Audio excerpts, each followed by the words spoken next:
오늘 살펴보실 하나님의 말씀은 구약성경 이사야서 40장 28절로 31절의 말씀입니다.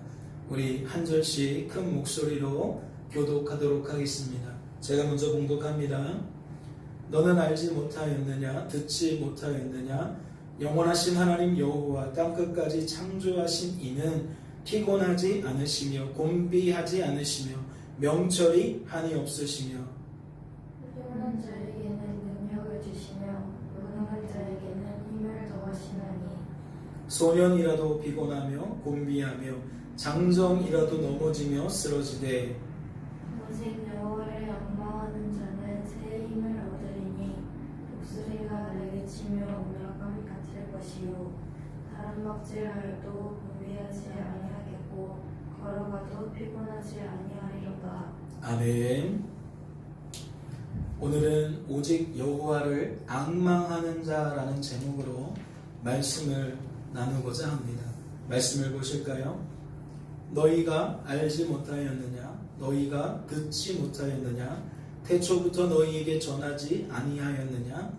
땅의 기초가 창조될 때부터 너희가 깨닫지 못하였느냐? 하나님께서는 무엇 때문에 이와 같이 말씀하셨습니까? 너희가 알지 못하였다. 너희가 듣지 못하였다. 너희에게 전하지 아니하였다. 너희가 깨닫지 못하였다. 왜 이런 말씀 하셨을까요?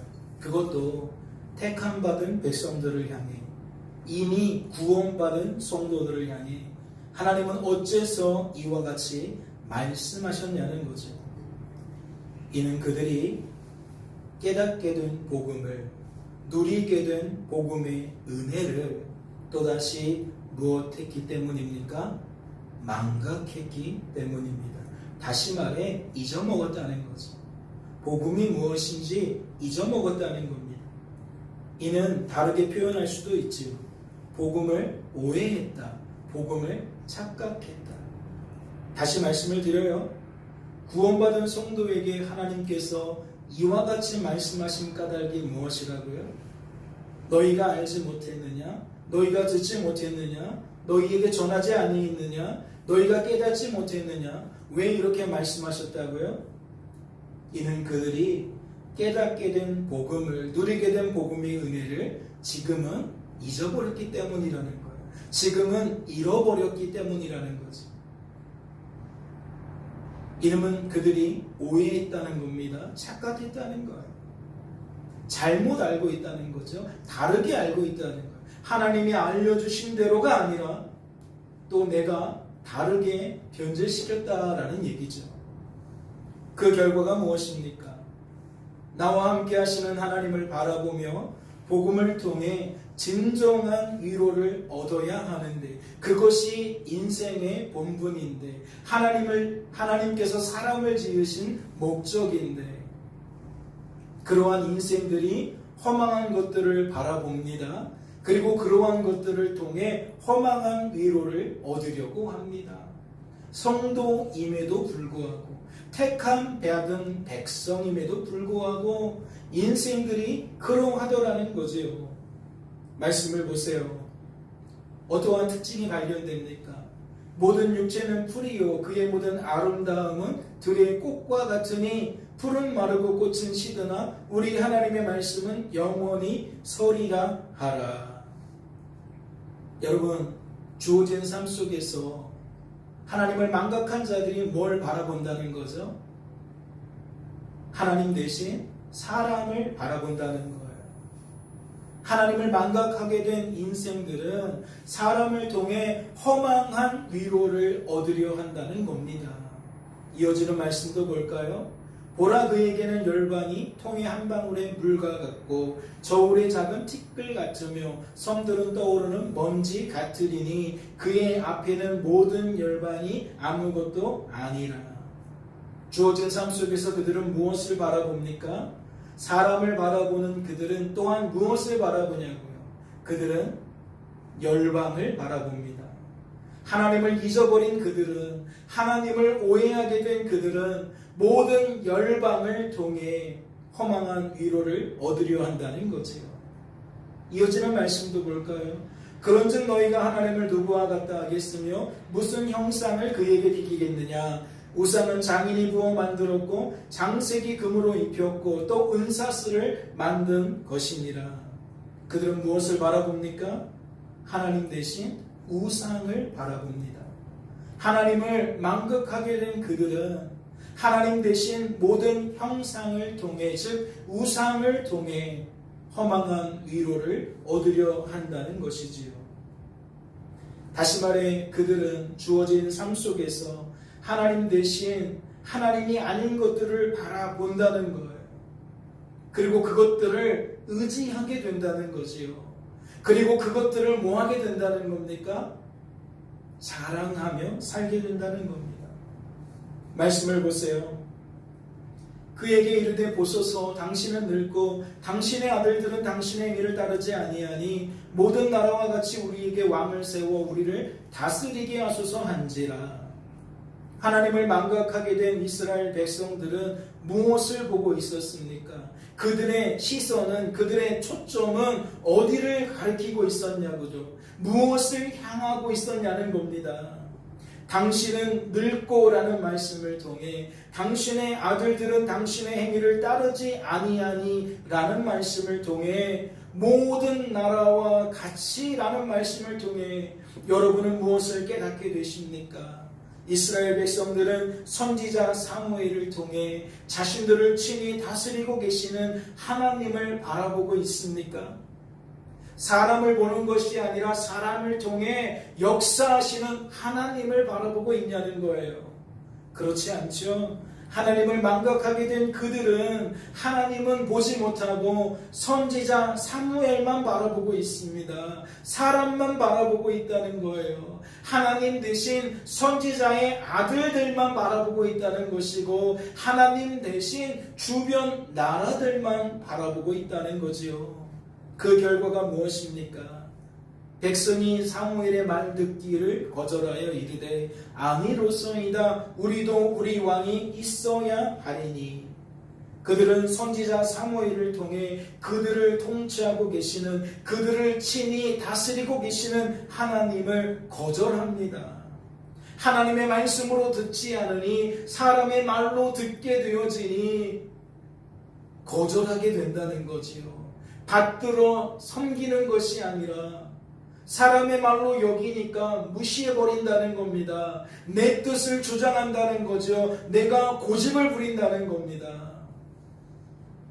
다시 말해 그들은 복음을 듣게 되었지만 이것이 복음으로 여겨지지 못했다는 거지요. 내가 가지고 있는 생각이 더 복음이라고 여겼다는 겁니다. 그러니까 복음이 아닌 것을 묵살해버리고 복음으로 여기고 있는 내 뜻을 주장해버리는 거지요. 이는 무엇과 사뭇 대조를 이룹니까? 그들이 미스바로 모이라고 하는 사무엘의 말을 따라 미스바에 모였던 그때와 대조를 이룹니다. 무엇 때문일까요? 무엇 때문에 이러한 차이가 날까요? 왜 인생이 어떠할 때는 하나님의 말씀을 받아들이고 그 말씀을 복음으로 여기고 그렇게 순종하는데 또 한편에서는 그것을 하나님 말씀 대신에 사람의 말로 듣고 복음으로 듣지 않고 내 마음대로 내 뜻대로 행하냐는 겁니다. 이 두 말씀의 차이를 잘 보세요. 도대체 뭐가 차이가 나냐는 겁니다. 사람은요 똑같아요. 사람은 동일합니다. 전하는 사람은 사무엘이었고 듣는 사람들은 이스라엘이었습니다. 그러니까 전하는 자와 듣는 자는 다른 게 없어요. 그러니 묻는 겁니다. 뭐가 차이 났던 걸까요? 뭐가 차이 났길래 사람들은 그와 같이 반응했냐는 겁니다. 다시 말씀을 볼까요? 그들이 미스바에 모여 물을 길어 여호와 앞에 붓고 그날 종일 금식하고 거기에서 이르되 우리가 여호와께 범죄하였나이다 하니라. 여러분 지금 색을 입힌 문장들이 무엇을 의미할까요? 물을 길어 여호와 앞에 부었다라는 것은 무엇을 의미합니까? 그들이 종일토록 금식했다는 건 무엇을 의미하겠냐고요. 우리가 여호와께 범죄하였나이다 하니라 한 그들의 고백은 무엇을 우리에게 알려주겠냐는 겁니다. 이것은 그들이 무엇을 바라보고 있었다는 거예요? 하나님을 바라보고 있었다는 거예요. 잘 생각해 보세요. 그들의 언행이 어디에 맞춰져 있습니까? 물을 길어다가 교회 앞에다가 뿌려요. 그러면 그냥 교회 앞바닥에 뿌리는 거지. 그렇지 않나요? 하나님을 보지 못하는 사람들은 내가 오늘 하는 일들이 하나님과 연결점이 없어요. 그런데 지금 말씀을 보세요. 물을 길어다가 누구 앞에 붓고 있습니까? 하나님 앞에 붓고 있는 거예요. 하나님 앞에. 즉 그들의 시선은 어디에 가 있었다는 거죠? 하나님께 가 있었다는 거죠. 그들이 하루 종일 금식했다는 건 무엇입니까? 하루 종일 아무것도 먹지 않았다는 거예요. 그러면 아무것도 먹지 않는 그들이 뭐 하고 있는 겁니까? 하나님께 기도하고 있는 거예요. 그러면 아무것도 먹지 않고 하나님 하루 종일 기도한다는 건 그들이 생각과 감정과 의지 속에서 무엇을 계속적으로 떠올리고 있다는 겁니까? 하나님을 떠올리고 있다는 거예요. 그래서 그들의 결론을 보세요. 우리가 여호와께 범죄했습니다. 지금 이 말씀은 철저하게 그들의 언행 속에 하나님이 맞추어져 있다는 거예요.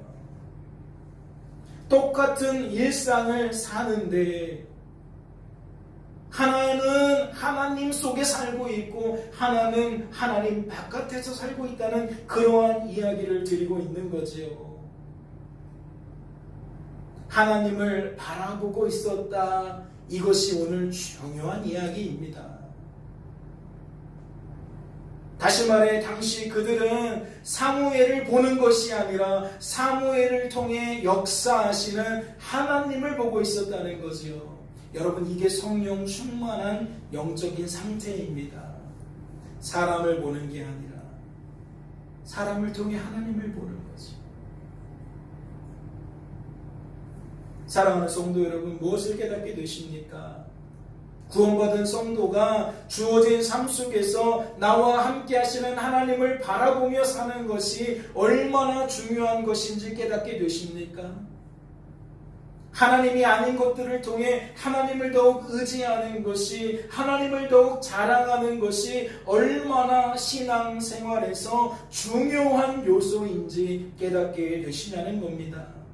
하나님께서는 이 일이 너무나도 중요한 거예요. 하나님의 편에서는 이 일이 너무나도 중요하다고요. 그래서 하나님을 바라보지 못하는 이스라엘 백성들을 향해 이와 같이 말씀하신 겁니다. 너희가 알지 못하였느냐? 너희가 듣지 못하였느냐? 너희에게 전하지 아니하였느냐? 너희가 깨닫지 못하였느냐? 그러면 이 말을 어떻게 풀 수 있는 거예요? 너희들은 왜 나를 바라보지 않느냐라고 풀 수 있는 거예요.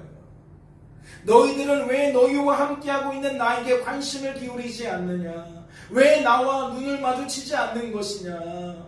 왜 나를 없는 자처럼 여기는 것이냐? 왜 내가 너희와 함께하지 않는 것처럼 여기는 것이냐?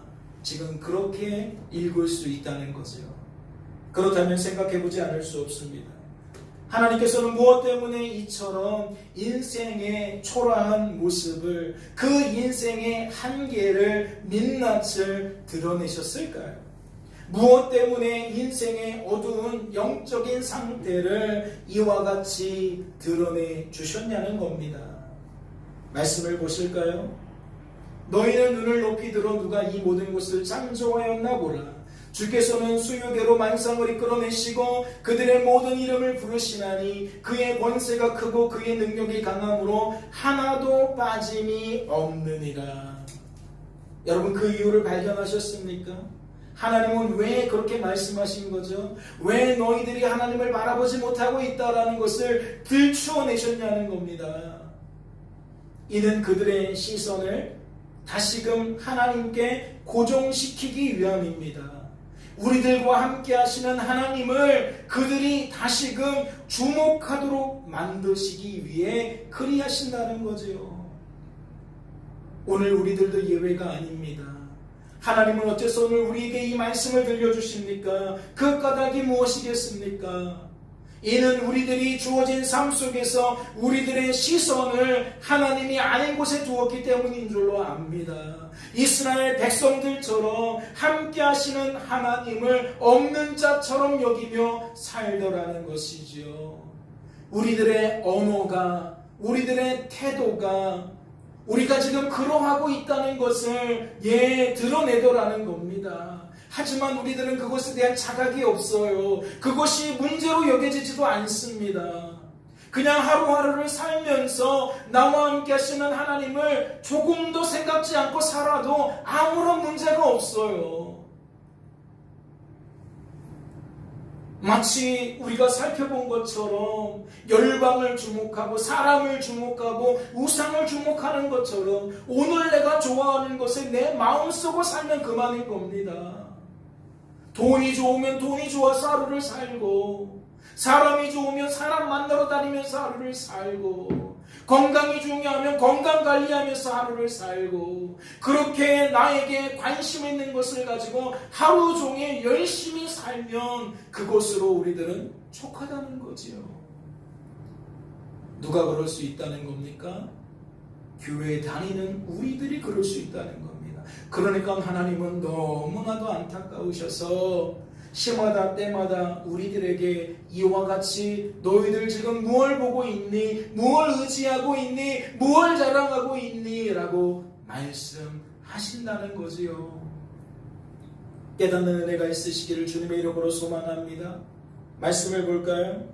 우리에게 왕을 주어 우리를 다스리게 하라 했을 때에 사무엘이 그것을 기뻐하지 아니하여 여호와께 기도하며, 오늘은 이스라엘의 사사이자 제사장이었고 또한 선지자였던 사무엘의 입장에서 이 일을 생각해 보고자 합니다.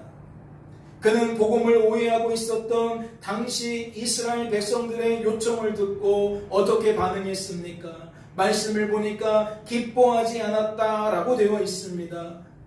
무지한 백성들의 그 말들을 듣고 기분이 상했다는 거지요.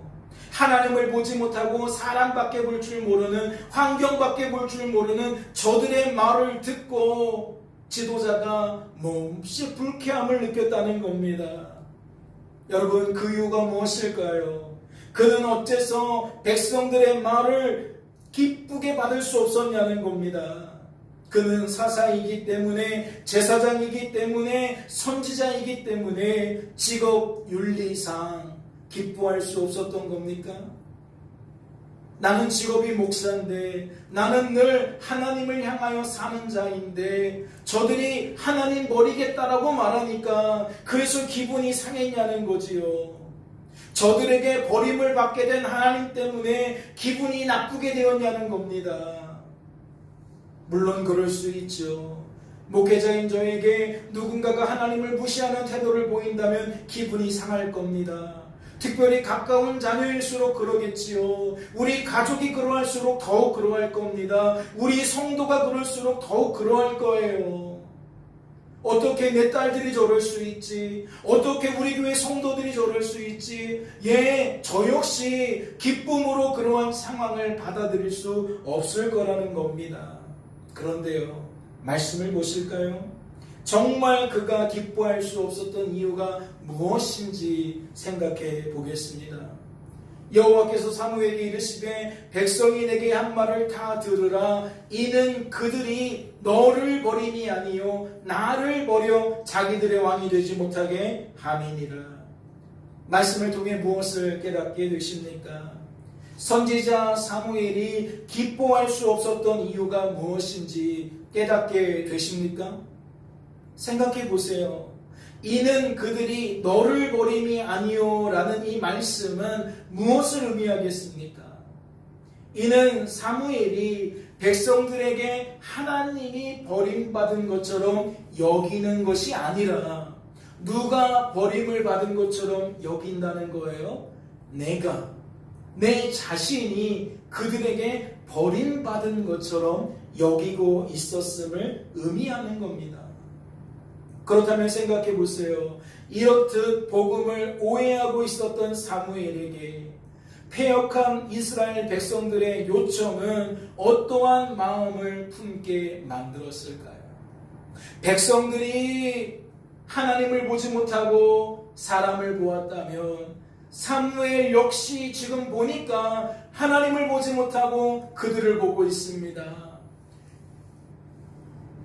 이해가 되시죠? 서로가 하나님을 보지 못하고 서로가 사람만 보고 환경만 보고 있는 상황이라는 거예요. 과연 사무엘은 그러한 영적인 상태에서 무엇을 어떠한 마음을 품었겠습니까? 그에게 이르되 보소서 당신은 늙었습니다. 당신의 아들들은 당신만 못합니다. 이런 말 들으면 어때요? 만감이 교차했을 겁니다. 사무엘은 사람과 환경을 가깝게 여기고 있었기에 늙어버린 자신의 신세가 너무나도 처량하게 여겨졌을 거라는 거지요. 부족한 자식들 때문에 내 신세가 너무나도 비참하게 여겨졌을 거라는 겁니다. 하나님은 생각할 수 없으니까 뭐만 바라본다는 거지요? 나이 들어버린 내 자신만 바라본다는 거지요. 하나님은 보지 못하고 내 기대만큼 살지 못하는 내 자식들만 본다는 겁니다.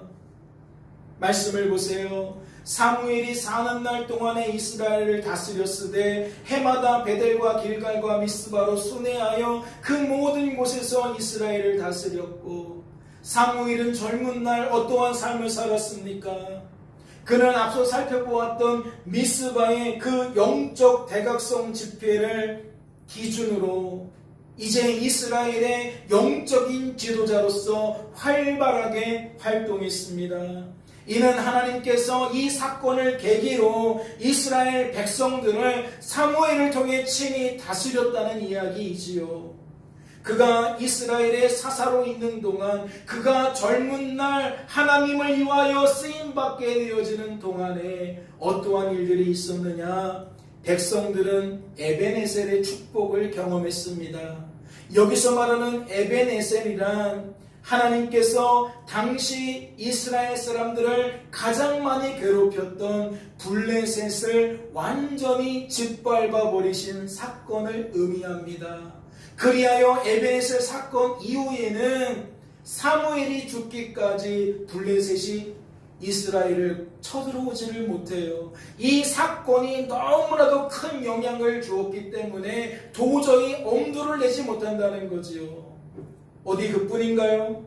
사무엘은 베델과 길갈과 미스바와 라마를 돌아다니면서 이스라엘 사람들에게 통치자로서의 역할을 감당했습니다. 왕과 같은 권세를 사용했다는 거지요. 그런데 사무엘은 이와 같이 한평생 하나님께 쓰임을 받았는데, 그러한 사무엘에게 이스라엘 백성들은 무엇을 요청한 겁니까? 물러나십시오.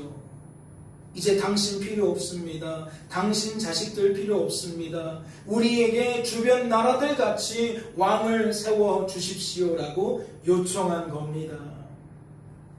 이는 다시 말해 그러한 사무엘을, 젊은 날을 이 나라를 위하여 피땀 눈물 흘린 사무엘을 버리겠다고 요청했다는 거지요.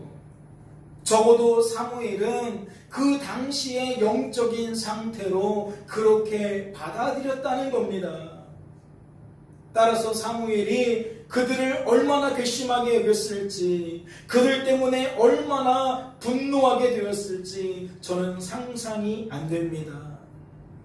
하나님께서 나를 통해 하신 일을 내가 한 일로 여기고 있었기 때문에 그는 이렇게 생각했을 수 있다는 거죠. 내가 너희들을 위하여 그동안 어떻게 했는데 너희들이 나를 이렇게 대할 수 있느냐? 너무나도 서운하다.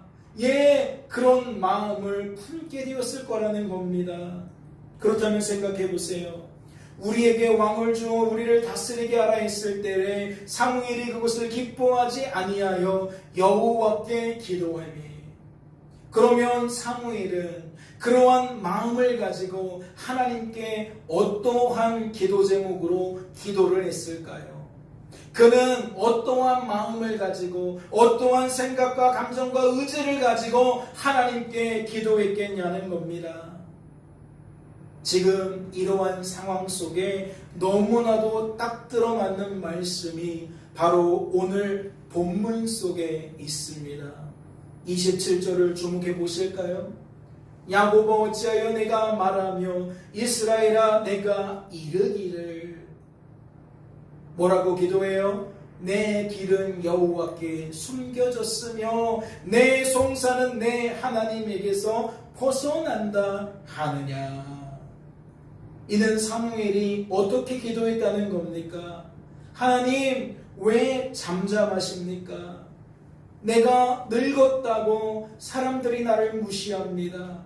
하나님 왜 잠잠합니까? 부족한 제 자식들 때문에 제가 이러한 수모를 받습니다. 하나님 어째서 이것을 지켜만 보십니까?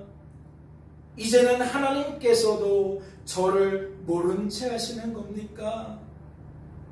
이어지는 기도의 내용은 제가 굳이 언급하지 않아도 모두 아실 겁니다. 왜냐하면 이러한 신세를 한탄하는 기도는 복음을 오해하게 된 우리들이 지금껏 많이 해왔고 지금도 많이 하고 있으며 앞으로도 많이 하게 될 것이기 때문입니다. 제가 그렇게 여기는 까닭이 무엇입니까? 우리들이 그럴 수밖에 없다라고 여기는 이유가 무엇이냐는 거예요. 이는 스스로의 힘과 능력으로는 결코 죄에서 벗어날 수 없기 때문입니다. 스스로의 힘과 능력으로는 나와 함께 하시는 하나님을 결코 바라볼 수 없다는 거지요. 입술로는 하나님이 하셨습니다. 하나님이 지금껏 우리 가정을 돌보셨습니다. 우리 교회를 돌보셨습니다. 라고 말할 수는 있을지 몰라도 실상은 그렇지 않다는 거지요. 자식들을 향해 내가 너희들을 어떻게 키웠는데 이럴 수 있느냐라고 우리는 서운한 감정을 품게 된다는 겁니다. 내가 당신을 위하여 얼마나 많이 기도하며 섬겼는데 이제 와서 그러냐고 성도를 향해 섭섭한 마음을 품게 된다는 거지요. 그 이유가 무엇입니까? 죄란 하나님과 우리 사이를 갈라놓기 때문에, 끊어놓기 때문에 하나님 대신 사람과 환경을 바라보게 만들고 그 속에서 원인을 찾게 되기 때문입니다. 원인을 찾도록 만들기 때문입니다. 그로 인해 범죄한 인생은 어떠한 논리에 사로잡힙니까? 사람 논리, 환경 논리에 사로잡힙니다. 그동안 내가 이렇게 했는데 너는 어째서 그럴 수 있느냐? 당신이 오늘날 이렇게 될 수 있도록 내가 그동안 얼마나 헌신했는데 이럴 수 있느냐? 이러한 논리에 사로잡히게 된다는 거지요. 죄가 가득한 이 세상에 죄된 가치관과 죄된 상식에 더욱 붙들리게 된다는 겁니다. 내가 이만큼 했으면 너도 이만큼 해야 되는 거 아니냐? 적어도 내가 너에게 열을 했으면 너는 하나나 둘은 할 수 있어야 되는 것 아니냐? 도대체 언제 철이 들겠느냐? 내가 남편과 결혼한 것이 아니라 애와 결혼을 한 것이다. 나는 자녀의 당신까지 포함해서 하나 더 기르고 있는 것이다. 우리가 일상 언어 중에 많이 이런 말 쓰지 않습니까? 여러분, 결국 죄라는 것은 사람이 사람을 보기 때문에, 하나님 대신 사람을 보기 때문에, 인생을 주관하고 구원하는 것이 사람으로 여기기 때문에 죄의 논리에 빠져들게 된다는 겁니다. 이는 그리스도께서 사시는 삶을 살아가는 성도라 할지라도 그가 또다시 죄 때문에 복음을 오해하게 된다면 예외일 수 없지요. 사람과 환경 때문에 그는 두려움과 놀라움에 사로잡힐 뿐만 아니라 때로는 억울함과 섭섭함에 사로잡히고 때로는 분노와 짜증에 사로잡히며 때로는 미움과 시기와 질투에 사로잡히게 된다는 겁니다. 왜요? 성령의 열매를 맺고 싶어도 스스로는 그리할 수 있는 힘과 능력이 없으니까 성도라 할지라도 결국 죄의 열매만 더욱 풍성하게 맺게 된다는 거지요. 하나님께서는 바로 그러한 우리들에게 다음과 같이 말씀하시는 겁니다. 피곤한 자에게는 능력을 주시며 무능한 자에게는 힘을 더하시나니 소년이라도 피곤하며 곤비하며 장정이라도 넘어지며 쓰러지되 우리의 힘으로는 예배를 제대로 드릴 수가 없지요. 껄핏하면 인사를 합니다. 말씀만 시작하면 인사를 해요. 송구합니다. 얼마나 많이 인사를 하는지 송구해요. 예배가 시작하기 전까지만 해도 활발했는데 예배만 시작되면은 이게 계속 인사를 합니다. 왜요? 피곤한 자에게 능력을 주시는 하나님이 없으니까요. 무능한 자에게 힘을 더하시는 하나님이 없으니까요. 그러니까 선한 열매를 맺을 수가 없다니까요. 결코 마귀가 우리를 내버려 두지 않습니다. 은혜 받도록 내버려 두지 않아요. 영적인 싸움에서 우리가 승리할 수 있도록 우리를 내버려 두지 않는다는 겁니다. 그러니 예배 시간에 예배를 제대로 드리지 못하는 사람들이 허다하고 주어진 삶을 살아가면서 하나님을 바라보지 못하는 것이 허단합니다. 오직 여호와를 앙망하는 자는 새 힘을 얻나니 독수리가 날개치며 올라감 같을 것이요 다른 벅질하여도 곤비하지 아니하겠고 걸어가도 피곤하지 아니하겠다. 사랑하는 성도 여러분, 오늘 말씀의 결론이 무엇인 겁니까? 우리는 반드시 뭘 해야 된다는 겁니까? 하나님 바라봐야 된다는 겁니다. 하나님 바라보지 않으면 모든 것이 무익하다는 거지요. 아무리 큰 물질을 얻어도, 아무리 건강을 얻어도, 아무리 명예와 권세를 얻어도, 내가 원하는 것을 다 펼치고 산다 할지라도 그는 멸망당할 수밖에 없는 겁니다. 하나님이 아닌 것에 춤뻑 취하다가 결국 멸망의 자리로 그는 내려갈 수밖에 없다는 거지요. 그는 이 땅에서도 멸망이요, 죽어서도 멸망입니다. 영원한 멸망이에요. 오직 여호와를 앙망하는 자, 오직 여호와를 앙망하는 자. 여러분, 성도는 날마다 주어진 삶 속에서 하나님 바라봐야 됩니다. 나와 함께 하시는 하나님 바라봐야 됩니다. 기억하세요. 범죄한 인생들만이 아닙니다. 구원받은 성도 역시 삶 속에서 하나님 놓치면 그 성도 아닙니다. 하나님 놓치면 성도답게 살 수 없습니다. 세상 사람들과 다를 수 없어요. 결코 다를 수 없습니다. 인생의 주관자요 구원자이신 하나님을, 언제나 나와 함께 하시는 그 하나님을 우리는 그렇기 때문에 반드시 가깝게 여기며 지내야 된다는 거지요. 친밀하게 여기며 지내야 한다는 겁니다.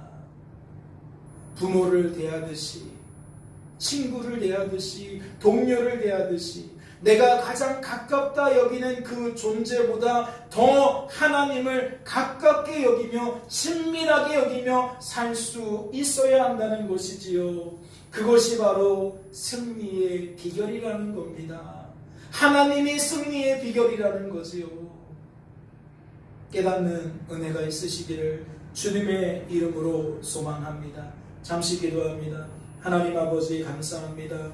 오늘도 우리를 사랑하셔서 말씀 앞에 세우시고 말씀을 통하여 우리의 나아갈 바를 알려주시니 감사합니다. 그러나 주님, 옳은 길을 제시하는 것으로는 복음일 수 없습니다. 바른 길을 제시하는 것으로는 복음이 될 수 없습니다. 왜냐하면 옳은 길을 들어도 바른 길을 들어도 우리들은 그 길을 향해 걸음을 내디딜 수 없는 무능한 자들이기 때문입니다. 아버지, 하나님만 하나님이십니다. 인생의 주관자와 구원자는 하나님이십니다.